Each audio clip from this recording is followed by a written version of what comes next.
कहानी एक ऐसे घर से जहां शादी का माहौल है, लेकिन टेंशन और शांति इतनी कि शादी का घर किसी जंग के मैदान जैसा दिख रहा था। अरे जैसा मर्जी डेकोरेशन कर दो, पैसों की चिंता मत करो। इतना पैसा जब लड़के वालों को दे दिया तो फूल वालों को देने में मुझे क्या दिक्कत है? अरे धीरे बोलो ना, साफ लग रहा है कि फ्रस्ट्रेटेड हो। अरे तुम तो चुप ही रहो। एक बेटी संभाल नहीं पाई। सारा दिन मैं काम पर जाता था, सोचता था घर पर बच्चों को अच्छे से संस्कार मिल रहे होंगे, लेकिन नहीं, मैडम को तो अपनी किटी और फैशन से फुर्सत मिले तब ना। माँ चुपचाप वहां से चली जाती है। समझ में नहीं आता कि आखिर शर्मा खानदान में हो क्या रहा है। कल तक चिड़िया सी फुदकने वाली शीना की शादी यूं अचानक एक मोटे काले लड़के से क्यों हो रही है? शीना कमरे में हाथ में गुड़िया लिए बोलती है, मेरे साथ जो हो रहा है ठीक हो रहा है। तुम तो सब जानती हो, साहिल मेरे लिए भगवान है। अब जब वो ही नहीं मिला तो फिर कोई भी हो, जिंदगी ही तो जीनी है, जी लेंगे। बाहर शीना की बुआ किसी से बात करती है। अरे मोटा नहीं, उसे तो खाते पीते घर का कहते हैं। अब ओबेरॉय का नाम भी किसी को बताने वाली बात है। उनका इकलौता लड़का तो करोड़ों की सामी तो है ही। अरे हमारी शीना बिटिया तो रानी बनेगी, रानी। इन सब के बीच कहीं कोने पर शीना हाथ में मेहंदी सजाए बैठी थी और आंखों में आंसू सजाए।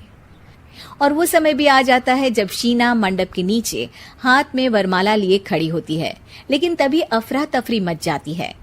कोई कहता है, अरे लड़के की माँ को हार्ट अटैक आ गया। अरे अच्छी खासी थी, कैसे हो गया?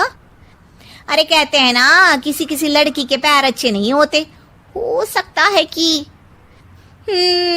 मनहूस है ये लड़की। शीना पास खड़ी सब सुन रही थी। फिर शीना अपने कमरे में आ जाती है। शादी ये कहकर नहीं होती कि लड़की मनहूस है। अब लगातार शीना के लिए लड़के देखने आते, लेकिन आस पड़ोस या किसी के कहने पर शादी हर बार टूट जाती। लेकिन एक दिन, अंकल, मैं काफी दिनों से आपसे मिलने की कोशिश कर रहा था, लेकिन हिम्मत नहीं हो पा रही थी। अरे बेटा, हिम्मत तो हमारी टूटी पड़ी है। वैसे कौन हो तुम? अब मेरा नाम साहिल है अंकल। मैं शीना से प्यार करता हूँ और उसी से शादी करना चाहता हूँ। अरे अब तो किस जात के हो ये भी मायने नहीं रखता। बेटा, मेरी बेटी मनहूस है। ये सब कहते हैं कि इसीलिए उसकी शादी नहीं हो पा रही। अगर तुम शादी करने को तैयार हो तो ठीक है। शीना की शादी साहिल से हो जाती है।